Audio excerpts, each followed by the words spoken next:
मौजूदा शिक्षा मंत्री धर्मेंद्र प्रधान को अपना इस्तीफा देना पड़ा, यानी सरकार को झुकना पड़ गया। हमारे देश के मेन स्ट्रीम मीडिया की इज्जत की धज्जियों को भी उड़ाकर रख दिया और इस बात का जिक्र अब हर कोई कर रहा है। दोस्तों, जब देश के भविष्य यानी हमारे छात्रों पर लाठियां बरस रही थी, जब दिल्ली की सड़कों पर उनके खून को बहाया जा रहा था और उनके आंसू बह रहे थे, तब देश के बड़े बड़े न्यूज चैनलों के स्टूडियो में क्या चल रहा था जानते हैं? वही पुरानी नफरत से भरी हुई डिबेट्स और गैर जरूरी मुद्दे जिनका जनता से लेना देना नहीं। लेकिन इस देश के छात्रों ने लाठियां खाने के बावजूद आंसू गैस के गोलों को देखकर हार नहीं मानी, बल्कि वो बड़ी मजबूती के साथ डटकर मुकाबला करते रहे। जंतर मंतर की चिलचिलाती धूप से शुरू हुआ एक छोटा सा विरोध प्रदर्शन देखते ही देखते देश का सबसे बड़ा छात्र आंदोलन बन गया। नतीजा जानते हैं क्या हुआ? हम सभी को पता है। मौजूदा शिक्षा मंत्री धर्मेंद्र प्रधान को अपना इस्तीफा देना पड़ा, यानी सरकार को झुकना पड़ गया। लेकिन इस पूरे आंदोलन में जानते हैं सबसे चौंकाने वाली बात क्या थी? जानेंगे तो आप हैरान हो जाएंगे, क्योंकि जिस तरह से इस आंदोलन ने न सिर्फ सरकार को झुकाने का काम किया, बल्कि हमारे देश के मेन स्ट्रीम मीडिया की इज्जत की धज्जियों को भी उड़ाकर रख दिया और इस बात का जिक्र अब हर कोई कर रहा है। यानी टीवी मीडिया ने जिस सच को दबाने की कोशिश की थी, उसे इंडिपेंडेंट जर्नलिस्ट और डिजिटल मीडिया ने देश के कोने कोने तक पहुंचाने का काम कर दिया। नौबत तो दोस्तों यहां तक आ गई थी कि खुद प्रधानमंत्री नरेंद्र मोदी को टीवी मीडिया को छोड़कर इंस्टाग्राम के रील्स के जरिए स्टूडेंट से बात करनी पड़ रही थी। आज के इस वीडियो में हम जंतर मंतर के इस ऐतिहासिक आंदोलन का पूरा विश्लेषण करेंगे, बारीकी से समझेंगे कि इस आंदोलन के मायने क्या रहेंगे, सरकार किस तरह झुकी, और साथ ही ये भी समझेंगे कि मोजो यानी मोबाइल जर्नलिज्म ने कैसे करोड़ों की लागत से बने मेन स्ट्रीम न्यूज चैनल को पूरी तरह से नकार दिया। इसलिए दोस्तों वीडियो को आखिर तक जरूर देखिएगा। आदाब, नमस्कार, मैं हूं आपके साथ शफान अंसारी और आप देख रहे हैं द पिलर इंडिया। दोस्तों, कहानी शुरू होती है जंतर मंतर से। अपने फ्यूचर, अपने अधिकारों और पेपर लीक के खिलाफ जब कुछ लगभग 100 या 150 छात्र सड़कों पर उतर रहे थे, तो किसी को इस बात का अंदाजा नहीं था कि चिंगारी कुछ ही दिनों में ज्वालामुखी का रूप इख्तियार कर लेगी। क्योंकि जैसे जैसे ये प्रोटेस्ट आगे बढ़ा, लोगों को इस प्रदर्शन के बारे में जानकारी मिलना शुरू हो गया। हालांकि मेन स्ट्रीम मीडिया ने तो नहीं दिखाया, लेकिन धीरे धीरे देश के अलग अलग कोनों से छात्र जंतर मंतर पर पहुंचने लगे जैसे ही उनके पास वीडियो वायरल होने लगी। मांग एक ही हो रही थी कि ट्रांसपेरेंसी और सरकार की जवाबदेही तय की जाए। लेकिन इस न्याय की मांग के बदले छात्रों को क्या मिला? पुलिस की लाठियां उन पर चलाई गईं, वाटर कैनन का इस्तेमाल हुआ, उन्हें हिरासत तक में ले लिया गया। जंतर मंतर से जो भी तस्वीरें आ रही थी वो डरा देने वाली थी। छात्रों को घसीटा जा रहा था, उन पर लाठीचार्ज हो रहा था। लेकिन दोस्तों, इतिहास गवाह है कि जब जब नौजवानों की आवाज को दबाने की कोशिश की गई है, वो आवाज और ज्यादा बुलंद होकर और ज्यादा मुखर होकर सुनी गई है। लाठियां खाने के बाद भी छात्र पीछे नहीं हटे, बल्कि जंतर मंतर ही उनका नया ठिकाना बन गया। वो यहाँ पर सोते, यहीं पर रहते, यहीं पर खाते और यहीं पर अपनी मांग करते। खैर, अब आइए इस पूरे आंदोलन के सबसे बड़े टर्निंग पॉइंट पर भी बात करते हैं, जो है the role of mainstream media.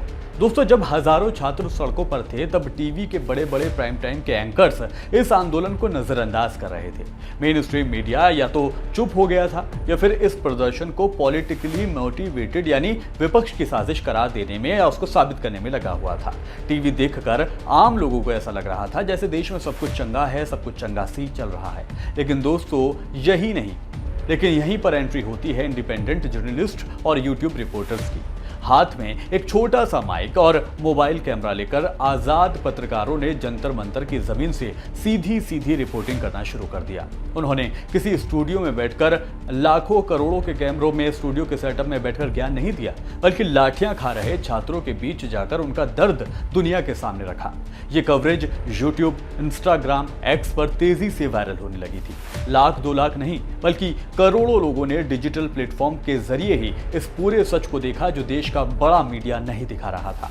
इसका असर यह हुआ कि मेन स्ट्रीम मीडिया का नैरेटिव सेट करने का जो एक तरफा अधिकार था वो टूट सा गया था। लोगों को यह समझ आ रहा था कि अगर असली खबर देखनी है तो वो टीवी चैनल को लेके बिल्कुल भी सीरियस ना हो, बल्कि सोशल मीडिया के इंडिपेंडेंट जर्नलिस्ट को देखना ज्यादा बेहतर समझे। जनता ने मेन स्ट्रीम मीडिया को पूरी तरह से नकार दिया और स्वतंत्र पत्रकारिता की ताकत को पहचानना शुरू कर दिया। जब इंडिपेंडेंट मीडिया के जरिए यह आंदोलन हर घर के ड्राइंग रूम तक पहुंच गया, गया तो सरकार पर चौतरफा दबाव बनना शुरू हो गया। लाठीचार्ज की खबरों ने जनता में भारी गुस्सा पैदा कर दिया और सरकार पर दबाव बनना भी इससे शुरू हो गया। मोदी सरकार जो अभी तक चुप्पी साधे हुए बैठी थी, उसे भी धीरे धीरे समझ आने लगा कि अब इस मामले को और ज्यादा देर तक दबाया नहीं जा सकता है।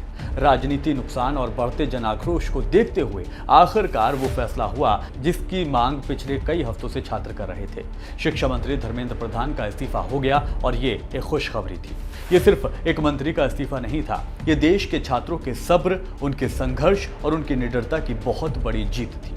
इस आंदोलन ने एक और नया ट्रेंड सेट किया कि जब सरकार को यह समझ आ गया कि देश का युवा अब टीवी नहीं देख रहा है और टीवी के जरिए अपनी बात पहुंचाना सरकार के लिए बेअसर साबित हो रहा है, तो संचार का तरीका बदल दिया गया।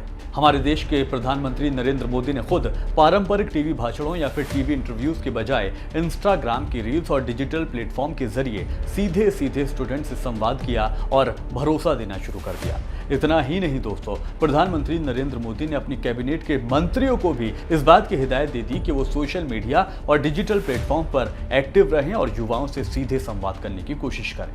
ये अपील इस बात का सीधा सबूत है कि मेन स्ट्रीम टीवी मीडिया आम जनता से अपने जुड़ाव को खो चुका है। जब देश के प्रधानमंत्री को भी ये समझ आ गया कि युवा तक पहुंचने का रास्ता टीवी स्टूडियो नहीं बल्कि डिजिटल और इंडिपेंडेंट मीडिया है, तो ये आजाद पत्रकारिता के लिए बहुत बड़ी क्रांति का वक्त है।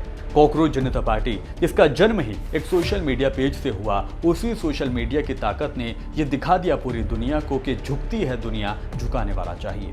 दोस्तों, यह आंदोलन इतिहास के पन्नों में दर्ज हो चुका है। जब जब डिजिटल क्रांति के बदलावों का जिक्र होगा तो जंतर मंतर का ये स्टूडेंट्स का प्रोटेस्ट हमेशा याद किया जाएगा और उसका जिक्र बार बार किया जाएगा। दोस्तों, जंतर मंतर का यह आंदोलन सिर्फ एक मंत्री के इस्तीफे तक सीमित नहीं रह गया, इसने आगे तक के लिए एक नया नैरेटिव सेट कर दिया है। इसने भारतीय लोकतंत्र और मीडिया के भविष्य को एक नई दिशा दे दी है।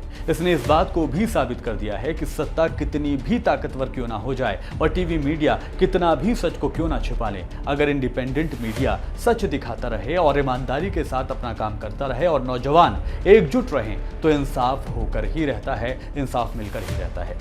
क्या आपको भी ये लगता है कि अब टीवी मीडिया का जमाना गुजरे दौर की बात होने वाला है? और क्या इंडिपेंडेंट जर्नलिज्म ही असली पत्रकारिता है? आपको क्या लगता है? आप अपनी राय कमेंट बॉक्स में हमें लिख सकते हैं, बेझिझक लिख सकते हैं। और साथ ही आपको अगर ये वीडियो पसंद आया है तो इस वीडियो को ज़्यादा से ज़्यादा शेयर करें ताकि सच हर किसी को पता चल सके, ये भी कि गोदी मीडिया का वो ज़माना गुजरता हुआ दिखाई दे रहा है जिस पर अभी तक बड़े बड़े एंकर्स करोड़ों की तनख्वाह लेकर इतराया करते थे। फिलहाल मेरे साथ इस वीडियो में अभी के लिए इतना ही। वीडियो पसंद आया है तो वीडियो को लाइक कीजिएगा, हमें सब्सक्राइब भी कीजिएगा। फिर होगी मुलाकात किसी और वीडियो के साथ, तब तक रखिए अपना ख्याल। आदाब, नमस्कार।